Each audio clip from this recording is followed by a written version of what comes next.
So my name is Zac Monahan. I'm the Director of Acquisitions at Vacasa. We acquire smaller property management companies as a mechanism to grow and enter new markets. We've done 38 transactions so far this year. We'll probably end up around 50, which is a pretty incredible M&A pace. The past couple years we did 25 or so apiece. But that very much colors my perspective on our business and how we grow and how we scale and how we build it out. Yeah, so Caleb Donegan, I'm VP of Digital, basically responsible for the e-commerce function for Vacasa. So we're responsible for, the way I like to explain it to my dad who can't speak tech at all, getting people to the website, getting people to buy stuff on the website, and then getting them to do it again. So what that means is the marketing function of all of our SEO, SEM, A/B testing, email marketing to get them to the site, a lot of analytics on the site, and then re-engagement and post-purchase work to get them back to the site again. So our team oversees that. It also includes a product function here in Boise, engineers here in Boise, UX, things like that. So it's really soup to nuts, the .com for Vacasa. Before I get into kind of the origin story of Vacasa and how we began and what we do, first I'll clarify a little bit about the presentation. Today we're going to talk about growing a business, evaluating markets and opportunities and choosing whether to invest in them, prioritization and decision making. We're not going to talk a lot about engineering or writing code or IT. The last time I was allowed to do that, I published incorrect information on about 85,000 websites for Aflac. So I haven't been allowed to do that since 2012. So in terms of how Vacasa started, the business was founded in 2009 with a single property. It was our founder, Eric, his wife's family home on the Washington coast. And it's started like a lot of startups. Eric got annoyed at the service offerings available in the industry.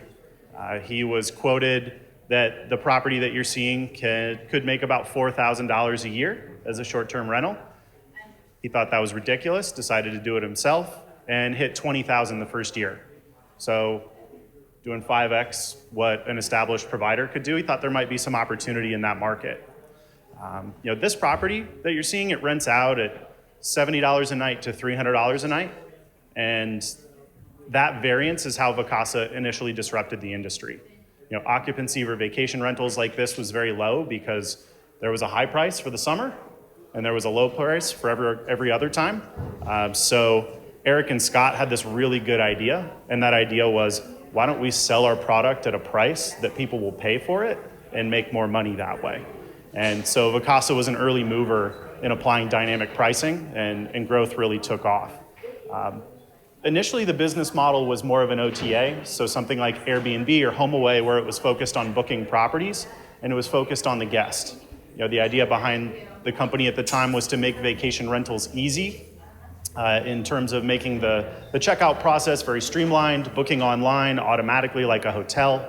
And I learned more about this the week before I started at the company because I booked a place up in Garden Valley with another company, and I received some paperwork in the mail that I had to complete and fax back before they were confirming my reservation, whereas Vacasa's experience was 100% automated and online.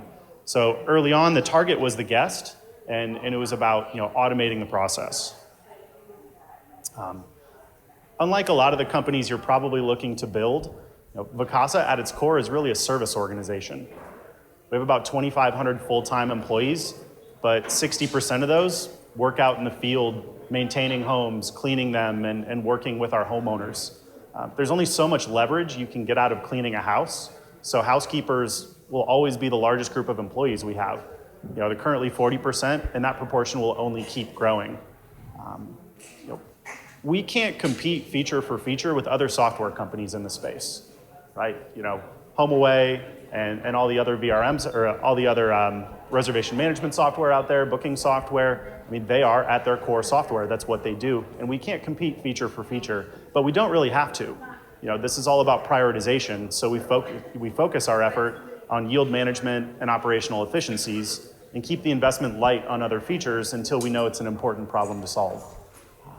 That's the service component of our business actually can be a strength while trying to do this, because we have people to test out low-level technical solutions along the way. So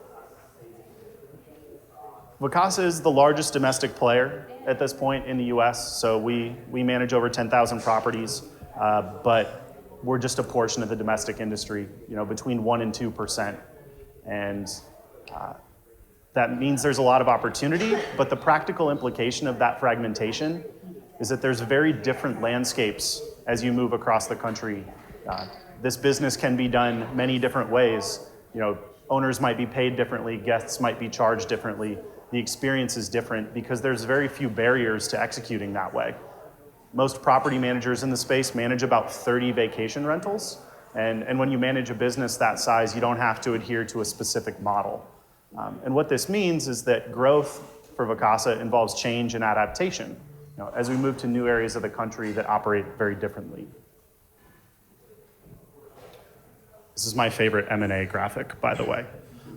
So Vacasa wasn't the first mover to try and consolidate this space. There were other companies that saw a lot of fragmentation in a $50 billion industry as attractive. There's a really great white paper out there by a woman named Amy Hinote. It's called The Rise and Fall of Resort Quest, and it's about the first mover trying to consolidate this space in the US. That company was formed in the late 1990s, and they combined 12 large vacation rental companies and a software company.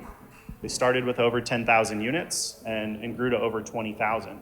And the story of Resort Quest is something that's really important to Vacasa because we've had to learn from it to not repeat those mistakes, but also to try and leverage what they did well. So the business went to 20,000 units, and today is probably at about 7,000. The story behind that is there's a few reasons for that decline. The first was that Resort Quest treated the guest as the customer. The guest is the primary goal. And that creates some challenges in scaling because guest expectations are massively different. So Vacasa is actually treating the owner as the customer. We're looking to control supply so that we can compete with OTAs like Airbnb and HomeAway. And that allows us to influence the guest experience. If we have the supply that they need, we can control the experience. Resort Quest was also formed as 12 large companies and never successfully really became one. So it stayed fragmented on different operating systems and had drastically different operational practices. This was really a benefit for Resort Quest in the short term. They were allowed to acquire a lot more inventory and grow very rapidly this way, but it meant that they weren't on a single platform, their operational practices were different, and that was a challenge to scale. At Vacasa, we built our own platform.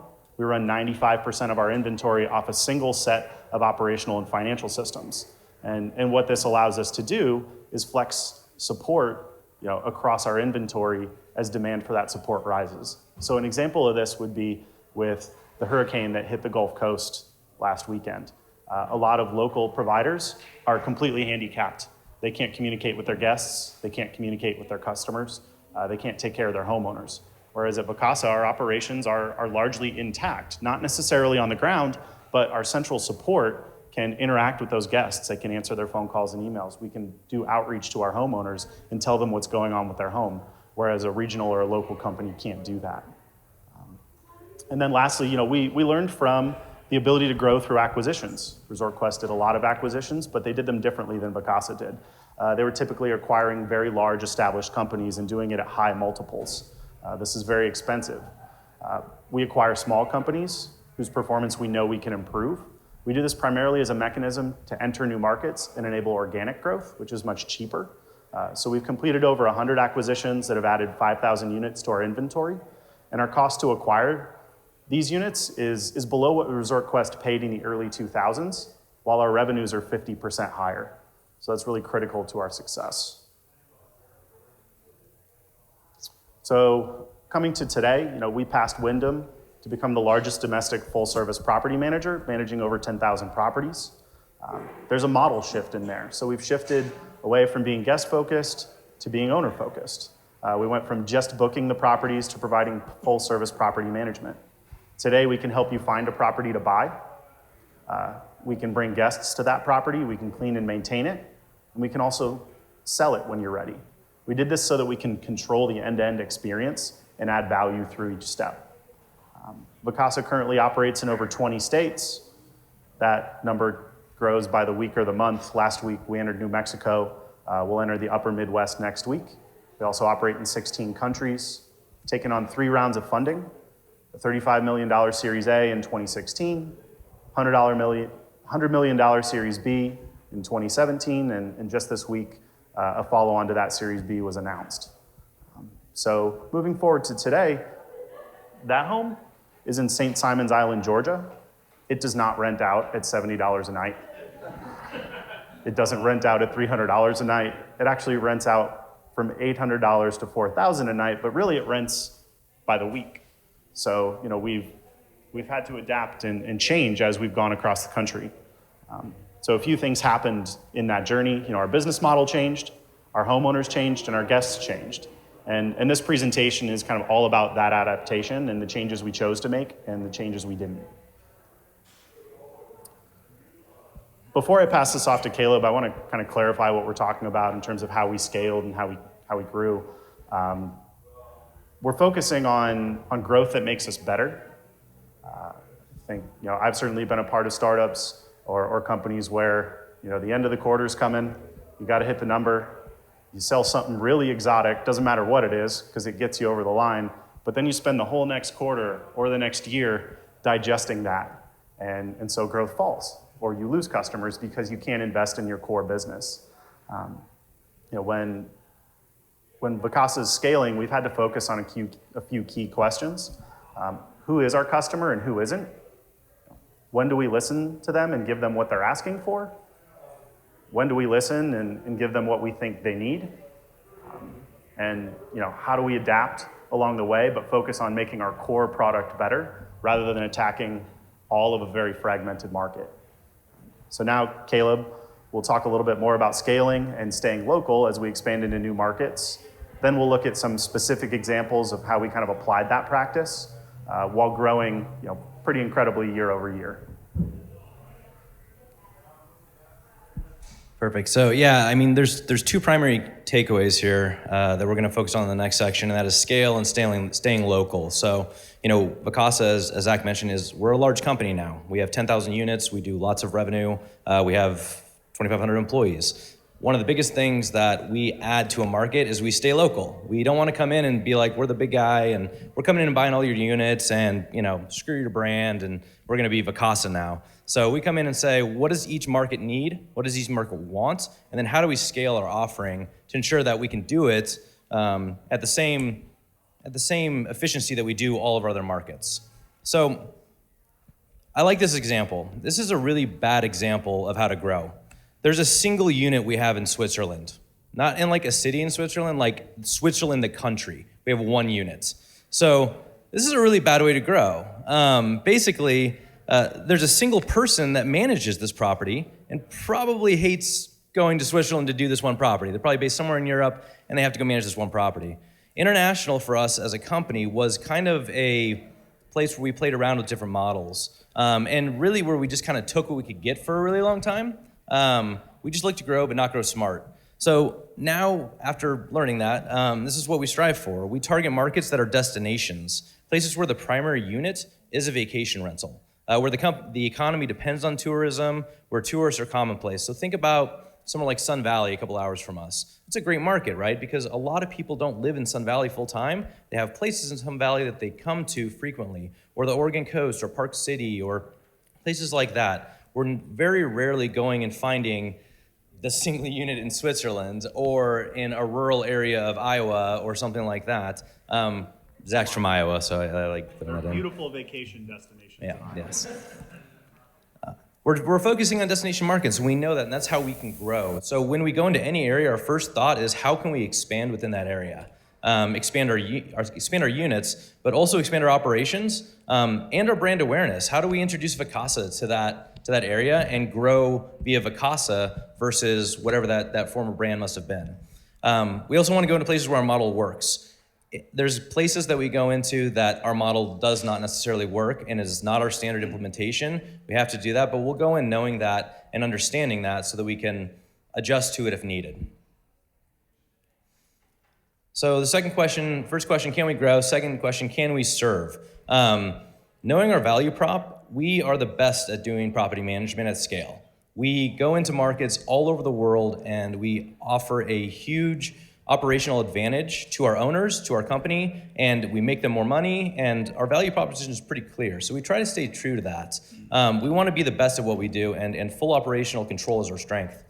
When we have a market, we ensure that we can serve that market at the level in which we serve all of our other markets. Makes it really easy to kind of look at a market and decide whether or not we should go there. As a company, we have two primary goals, right? Get owners, get guests, right? But when we get down into a market, we want to ensure that we can carry that value proposition through.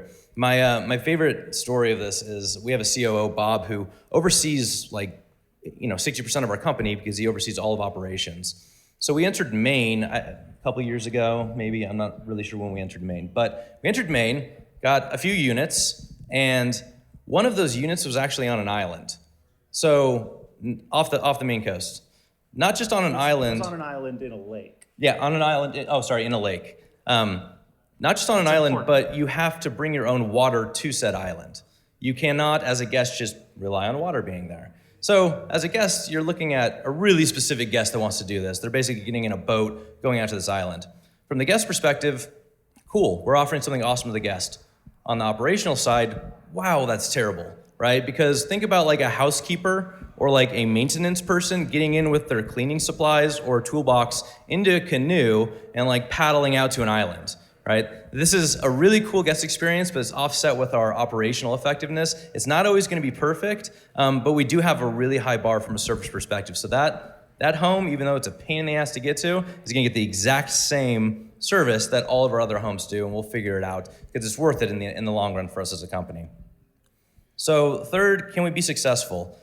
Do we have a product fit? So for example, Oregon coast, we're really big on the Oregon coast, right? This is for a variety of reasons, one of which we're based in Oregon, and the Pacific Northwest is a really strong area for us. But even today, as people are buying homes in Oregon, on the Oregon coast, listing them with vacation rental companies, we snatch up a lot of inventory there because we're well known and we do a good job. We're successful here because it meets also all of our criteria that we talked about earlier. It says destination market, it's operationally serviceable, and then there are a lot of nights in every single year that these owners aren't actually staying in the unit. So we can rent it out, we can make more money on it. We've had a lot of success there because that's where we started, but we also learned a lot of what we could do wrong. So do we want to go into downtown LA or like rural Arkansas? Probably not, but maybe. But if we do, we ensure that we have enough understanding of that specific market and its landscape to go in there and have success. The other big thing is we're constantly redefining what successful can mean, right? So Oregon coast, that's like the ideal business model. We just bought a company in Florida called Oasis that has non-exclusive inventory, meaning that the owner doesn't like rely on us for operations, doesn't actually own the calendar. They shop and market all over the place. We've never done that before. And so we're gonna either have to figure it out or figure out it doesn't work for us. But we're still coming into all these new instances in which we have to be flexible, but we're still trying to apply our standard model as best we can. We've never really truly done this before. It's something that our competitors do, the local property management companies, but no one does it at scale. No one's doing it at over 20 states, over 15 plus countries. But in this case, we are disrupting. We're coming in and we're saying we're gonna offer you a service that they don't offer you, and we're gonna offer it at scale. We believe we're uniquely positioned to serve this though, because we know the markets. We can go to a guest and say, if you buy this place, we can tell you how much money it'll make. We can tell you what to buy and how to furnish it. We can tell you all the things that will actually make more money on that unit. So while it's a different business model for us, it makes a whole lot of sense, and we can kind of rest on what we know, what we've learned over the years. We're not straying away from what we're doing. Our core business is still what we're talking about, but this is a great way to kind of supplement that and help owners, guests, everyone else, and us maintain homes and get more revenue.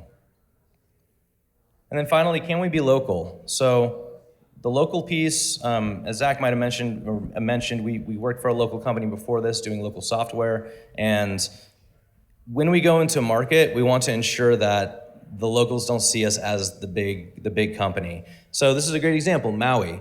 When we went to Hawaii, which I think Zac will talk about, it was a completely different landscape than we'd ever seen before. Sure, we bought a company, it had units, We were fully managing those units, but Hawaii is a completely different beast. I mean, it's completely vacation rental units, especially on Maui. And so we went in and we tried some things and they failed miserably. And then we tried more things and they worked a little bit better. But basically, we look at every single market we go into differently, and we do research, we do audits, we do things that we understand the market when we go in so that we're not seen as the big guy, we're actually seen as the local property management company. And this allows us to, it has a bevy of benefits, but more so than anything, it allows us to expand a lot faster and get people to trust us.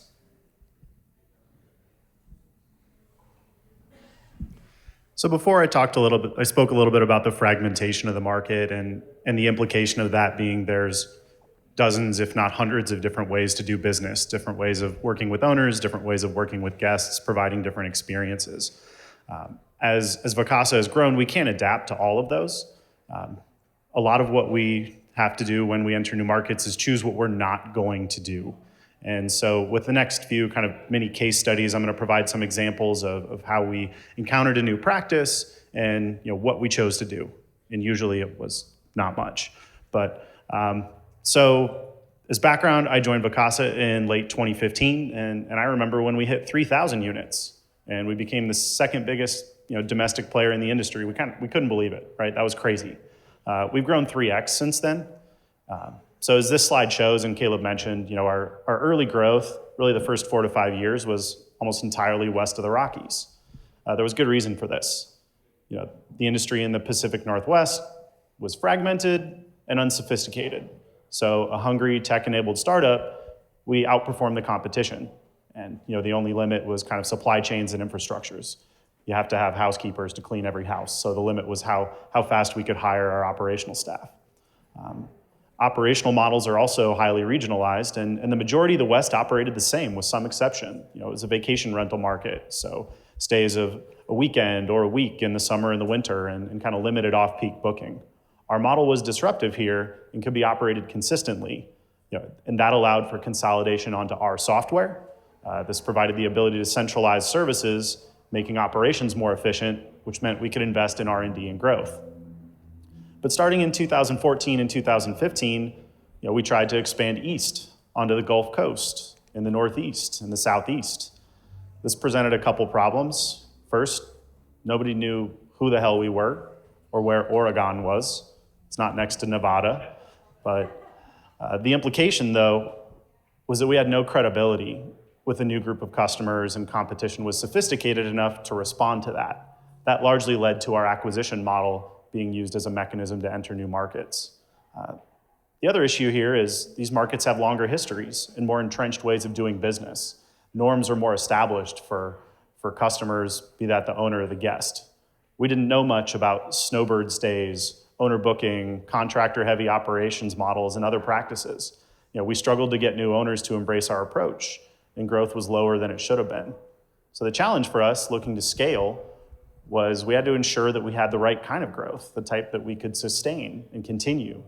So we needed to figure out how to listen to those customers to grow in those markets, but we also had to figure out, the timing for that. And this example is kind of really a question of timing. So, we'd been largely successful in the West by making stays shorter and cheaper, but when we started to enter the Southeast and the Gulf Coast, we found this operational practice or this norm of snowbird stays or kind of longer term winter rentals. We thought that was crazy. Why would you rent out your property for 90 days at $100 a night or $50 a night? We can make you more money than that over a few weekend stays with a higher rent. So we weren't really enthusiastic about this, but it was something that guests expected and something that owners expected. So we found that we couldn't get the short-term inventory for the summer if we didn't allow for this practice in the off-season. So we resisted. We told customers that wasn't our approach, and we kind of waited. We sat on the fence. Then a couple things happened. First, the size of the market really became undeniable. Strategic expansion into Florida became a priority in 2016. At the time, we had less than 5,000 units. But the Florida vacation rental market was 120,000. We figured we should probably manage some of those. So, a quarter of those rentals required, these longer term stays. So we had to find a way to do this. There's no way we were going to be successful in that market. And this image is actually from a proposal that Sean in the back put together that was how we got into Florida. We agreed to pursue this portion of the market. We weren't going to service it as our core business, but we were at least going to pay lip service, put some manual processes in place to try and get those customers and figure it out. The second thing that happened here was our technical maturity allowed for other partners to do the work. So we didn't have to. The key requirements for snowbird rentals or long-term winter rentals or concierge booking process, when you're going to stay somewhere for 30, 60, 90 days, you often want to call in, you want to have a better understanding of the property. You also want to understand the price by week or month. Vacasa was built around automated booking. We didn't need to talk to the customer when they were going to spend a 2-day weekend out in Lincoln City or in Sun Valley. We're based on nightly pricing. That's the way that we were able to really effectively manage the rates, is by doing it nightly. And we were focused on vacation travelers. We didn't want to make that experience more complex or dilute our bread and butter. So the answer was to use OTAs to distribute that inventory. So as our technical maturity increased, as we developed our API set, we were able to start working with third parties to distribute this inventory. So most of our bookings in this segment, they're occurring outside of the system, or they're occurring through a phone call. They're not booking directly through Vacasa.com, and that's okay. So moving forward, we were slow to adapt to this market norm. We kind of sat on the fence and had to figure it out. But it didn't really impede our success in these markets. We were successful, we were just growing slower. We've only done very limited technical work to support this over the last 12 months or so. And that included creating an amenity on our website, so a field in a database, and then integrating with an OTA to let them do the work. In the last 12 months, we've had these types of stays in over 1,300 units. That represents $5 million in rent. That's up from 360 units and 1.6 the prior 12 months. Fewer than 5% of companies in this industry have that kind of revenue for their entire business. And we accomplished it with a tiny portion of our portfolio and really doing very little work to accomplish it. So the real lesson here is sometimes you just have to focus on your core product and wait to address that market segment. And we could do that in this case because there wasn't really a hungry competitor innovating in that space. This market segment was going to be there, and we didn't have to dilute our core offering to chase it. Next, we'll talk a little bit about minimally viable products and customer expectations. So in 2016, we started doing more projects in Florida, more projects in mature markets, and we started to encounter another new behavior that we weren't familiar with, and that's owners booking their own homes. So they were advertising and booking their homes, sometimes in addition to the property manager, sometimes entirely in place of. And so we tried to tackle this behavior with a rational argument. If you stop, we'll guarantee you make more money. And a funny thing happened. Nobody listened. 0% of customers were persuaded by that argument. It was remarkable. It wasn't a rational conversation. It was a cultural norm. And the software used by companies in these areas, it allowed it, and it actually monetized it. Whereas at Vacasa, we couldn't make money when owners were doing this. So in 2016, I pitched to our executive group that we needed to accommodate this. If we wanted to grow in the area, we had to support it. They asked me a really good question. Why would we build a feature that's likely to reduce performance? Best case scenario, we're going to break even.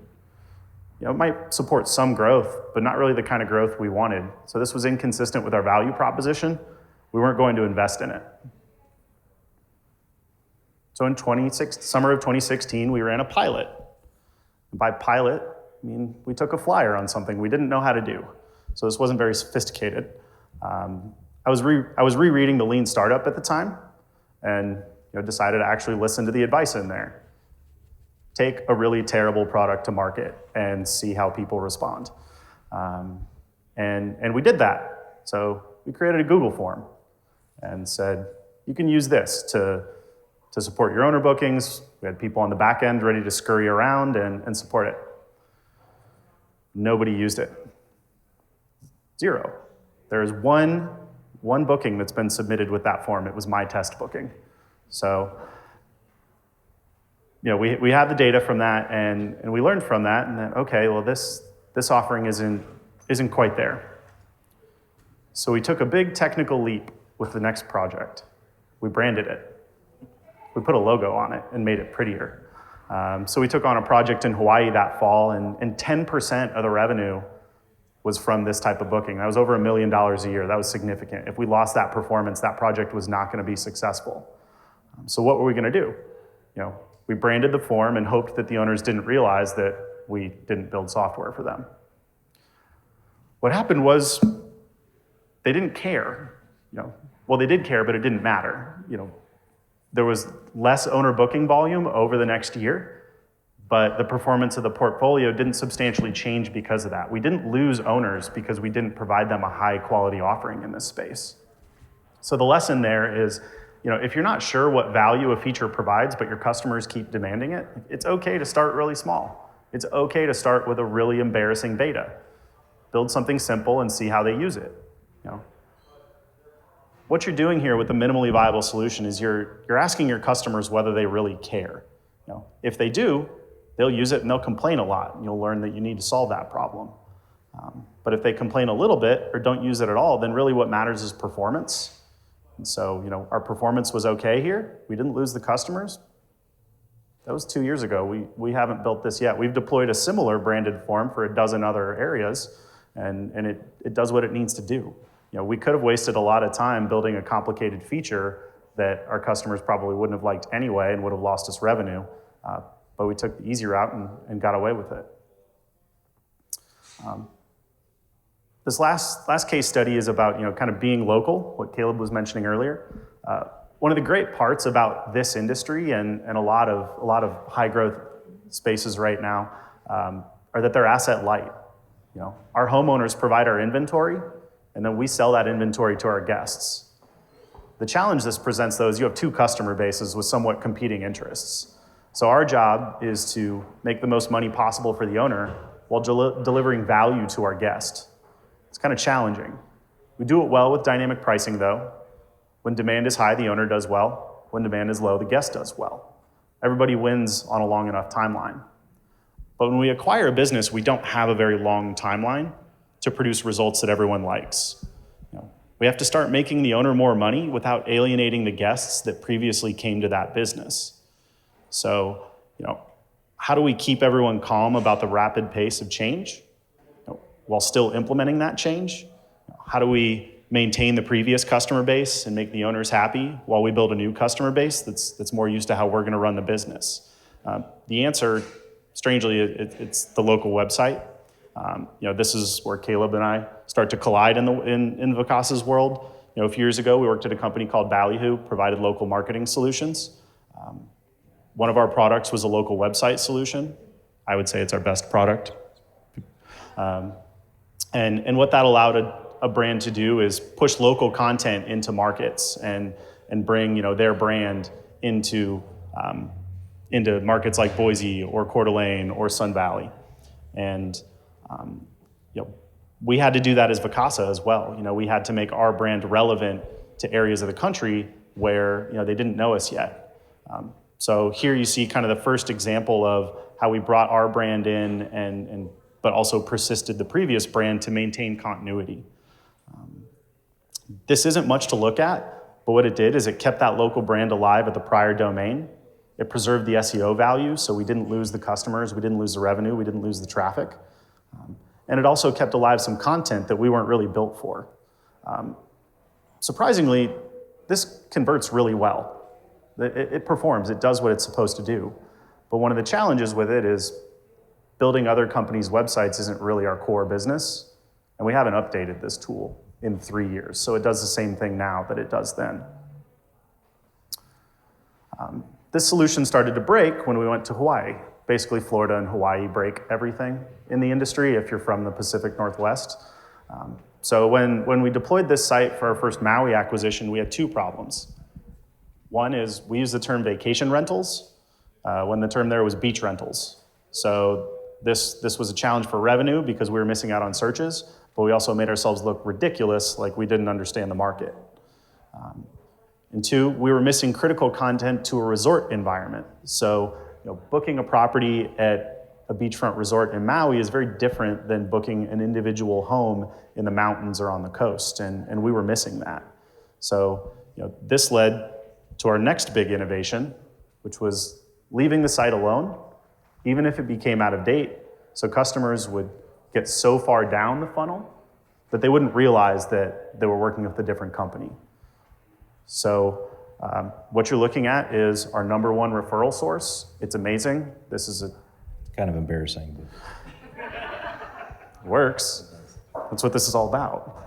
So we entered Tennessee in January of 2017, and we took a beating in 2016 on staying local while doing acquisitions. We were doing projects in markets far from home and learning in very painful ways. We were concerned about what it would look like for a Northwest tech company to enter an entrenched Southeast vacation rental market. Gatlinburg, which is where Moose Creek Crossing was, it has thousands of properties, but they don't call them vacation rentals, they call them cabins. We couldn't call them cabins. The owners live within driving distance, they're very involved, and a lot of the regional competition is very big there. So we were concerned about our brand not fitting well with the market. So what did we decide to do? Almost nothing. We slapped Powered by Vacasa on there and put redirects on the checkout page of this website. And for 2 years, it's continued to perform at a pretty high level. It delivered us tons of traffic and revenue was up. But performance has started to degrade and it's hard to maintain outside of our systems. So this led to kind of where we are now, which is viewing local as a channel. Viewing these sites as something that we integrate with, just like another OTA, just like Airbnb, just like HomeAway. And so in March 2017, we acquired Key West Vacation Rentals. This was a large acquisition of over 200 units and $15-16 million in revenue. And the company had a really strong name. I mean, you don't get any stronger than Key West Vacation Rentals. It's the search term. It also had a really strong following. And we hadn't been successful growing there. Nobody knew who Vacasa was in Key West. So we decided to take a hybrid approach. And so we've integrated with this site. We're delivering content to it, but we actually partnered with that third party who was maintaining it so that they keep it up to date and they keep it relevant. So we left the local presence intact, but added what we're good at. And that's the dynamic pricing, that's the yield management. So we could continue to focus on our core product development and not be in the business of building websites outside of Vacasa.com. And so, moving forward, this is what we're doing to be local and scale. We're focused on solving the problem we're good at and leveraging partners to support it when the need isn't a top priority. So we did a lot of stuff. That you don't actually traditionally see in an e-commerce setting, right? For the most part, guests book through our website 99% of the time, but we did a lot of things to get them to where they are today and to keep consistent experiences, to leverage technology outside of our own website that we didn't have on our website at the time, but most importantly, influence what we did build into the website. So we learned to succeed in e-commerce, but what we learned was there's no one great solution, at least not in this industry that we've found thus far. So no single site can give you all you need.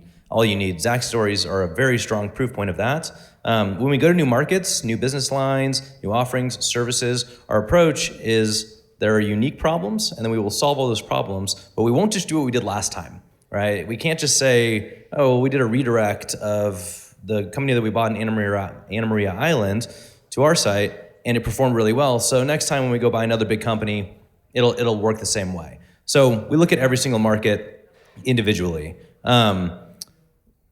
Because we know there's not a single solution, we actually have invested a tremendous amount of money into our site to be flexible. So, for example, we made a big investment in engineering. So this time last year, when we were all sitting here at this conference, Vacasa had no digital or no tech presence in Boise. As we sit here today, we have over 20 people that are dedicated to .com, and as a company, we have over 100 engineers and over 20 product people, but actually here in Boise makes up a quarter of that tech investment. So we have engineers, we have product, we have UX, we have everything here, and they're all in the same office and they can work together. That wasn't the case before, and .com was also seen as kind of one project versus a primary project. The other thing we did is that we built things that allow the engineers to not get bogged down in just maintaining. Rather, we wanted them to introduce new functionality. So recently we did things like we added a CMS to the back end of the site. We sped up the site so that we could actually perform better. Relying on a completely cloud-based architecture and then becoming the default route for everything that goes through .com. That all happens here now. We have product, UX, analytics, all those functions that I talked about all in the same place. And the big thing to take away with this is all this investment was not necessarily to say, okay, well, we have a conversion rate of X and we want to get it to Y. It was, we just want to make the site better overall, and both owners and guests will enjoy it better. So conversion is a focus, but it's not the primary focus. These people are going on vacations, and when you're going on vacation, you want to enjoy the experience. You don't want to have to be hard to book a place. You want to get them onto the site, you want to get them where they want to go, you want to give them a lot of options, and then you want to let them choose and give them time to do so. So that's kind of the methodology we've gone through with the .com. So one of the changes that we recently made to the site, first of all, we launched a new site. It's a completely redesigned site. We launched that last month. It just looks better, and it functions a lot better. But we did things like, so we have 3 different value propositions as a company. Why not have 3 different experiences? So we introduced a vacation rental specific page in the top left nav there. If you are a guest and you want to come to our site, sure, you land on the homepage and you can search right there. If you want to learn more about all the vacation rentals that we have across the entire world, then we give you a page to do that. We introduced a real estate page. So right there on next to property management, we introduced real estate. If you're looking to either buy a home, sell a home, just learn about more about vacation rentals and the real estate process, we give you an entire experience to do that. We also have a unique element of our site in that we do both B2B and B2C on the same .com, right? So guests come to our site to book units. Owners come to our site to list their homes with us. So those are 2 wildly different flows, not even on the site, but even getting them to the site. So we want to make sure that we put them in a place where they feel comfortable and they know what they're doing. We focus on not one thing, but the primary thing we focus on for long-term growth of our site is search engine optimization, is SEO.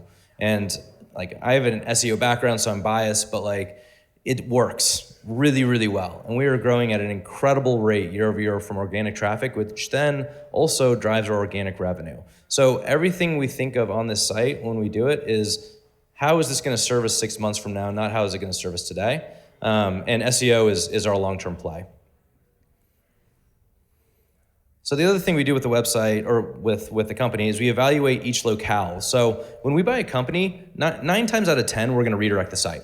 Like we're going to take their social media entities, we're going to take their advertising entities, their website, we're going to do mappings, we're going to just like roll it into Vacasa.com. Now we're going to be sensitive about that and we do it over time, but most of the time we're better, even if we're not in that market yet, our digital presence is stronger or can be soon after if we invest in it. However, we never just assume that we are better. So every single purchase that Zac's team does, we do an SEO audit on it, we do a local content audit, we look at visitor geographies of where people are coming from and actually booking those units and deciding whether or not it makes sense for us to do it or to keep it up. We will sometimes decide to keep it up, as Zac has shown, and show that we're just partnering with that company. So Hilton Head is a great example of this. So Hilton Head has an incredible local presence. It's a destination market. They have a lot of inventory and credibility in the community. They'd established themselves as experts in the area, and they had a great digital presence. Basically, we didn't feel like we could outperform their site in the near term, that Vacasa could come in and outperform them. So we started thinking about this differently. Instead of, okay, well, let's start building up our digital presence, and that being the only solution, we said, well, why don't we just build an API, right? Why don't we actually put engineering resources behind building an API to allow a user to book on that site or book on our site and keep the system synced, right? So if you find Hilton Head through Hilton Head Vacation Rentals, first of all, you're gonna see both their site and our site. But if you already know Hilton Head and have booked there before, because people go there year after year, you can go back to the same site, you can book on that site, it syncs with our system, and they have no idea until they actually get to the unit that it's a Vacasa unit. So it's a way of investing in tech that a normal e-commerce site wouldn't necessarily do, but gives us a lot of options moving forward. So I like this example. And sitting up here preaching that testing is important is kind of lame, but I'm going to do it anyway. We've realized through failure that we are wrong a lot of times about what the guest wants. Like we are at our core, at the outset, a guest-focused company. We needed guests. Now we've shifted a lot to owner, but we still we don't really know what the guest wants every single time they come to the site. So this has led to two primary things. One, testing everything, and two, investing heavily in UX and product design.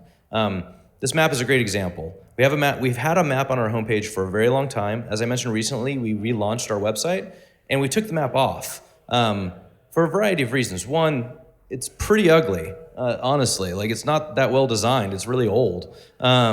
It's redundant. We have a search results box right at the top of the page, and if you want to search for somewhere, you can go there. And third, like, what are the chances that someone's going to want look at the inventory of an entire state, let alone an entire country? You can literally click Europe, and it's just going to show you every unit in Europe. It's weird. Like, no one's going to actually use that, right? Well, we looked at some of the click data, and there was enough clicks on this map to run a test. We did see a dip in traffic to our search results page. So basically the page you get after you search for Sun Valley, you get our search results page, gives you all of our inventory. We were seeing a little bit of a dip to that page from the home page, which was weird to us because we just invested a lot into the search results page, making it faster. And so we thought this might be the reason. We launched a test, did a 50-50 split on it, and what we figured out was we actually saw a 9% increase to the search results page. So when we launched the new site, our revenue wasn't necessarily affected, or our transactions weren't affected, but our engagement was affected. And so by doing this, we realized that people are actually using this to get to the search results page, which is where we want every guest to go, is where we can start showing them units. So what's interesting is that the conversion metrics were barely impacted, but by reintroducing this map, increasing engagement, the likelihood is that revenue in the future will be realized, because it takes a few times for someone coming to our site to actually book. But it's things like this that we actually test and learn from. The big thing with tests on e-commerce that I would argue and I would say is that most of your tests are not going to be conversion oriented, or shouldn't be. Most of them should be like, are we making the user happier? And even if they don't convert now, they will later. So most of our tests, probably 75% of them, the key metric is not conversion. It's just engagement. Did they stay on the page longer? Did they go deeper into the site? Did they take an action that we wanted them to take? But we do test everything. Anytime you come to our .com, there are multivariate tests being run all the time, and we're learning from our consumers as we go and as they evolve. I just really wanted to work this image in to the deck. It's a very cliche title, but this is actually one of our units. You can rent this unit. It's in Key Largo. I might not recommend renting this unit, but basically it's a small pirate ship that you can book and sleep on. It offers decorations, pirate-inspired literature, has cannons on it, and a decent chance you'll be capsized while sleeping in it overnight. So it's a cool unit. But the analogy here is a very much an accurate one. It doesn't always have to be the big changes. So Zac went through great case studies about little things that we did in order to get to where we are today. We are still doing that today on the site, and it's most of the changes that we make to the site are minimal. They're things that you'll never ever notice as a frequent visitor to our site. But it's all the little things that we actually do that make a big difference. And as they add up, we see that from an SEO perspective, from a conversion perspective, from an engagement perspective. We make changes very frequently and test and iterate and things like that. But very, very little do we do major overhauls of our .com. But we're always trying new things on and off site. So as hard as it is to kind of sum up everything here, the themes that we kind of stayed throughout here are stay flexible with your approach. You don't know it all, and it actually evolves. Make scalability a requirement. If you're going to grow a business, think about not, hey, how do I get that next sale, as Zac was talking about, but how do I actually scale that process moving forward? Stay unique with your execution.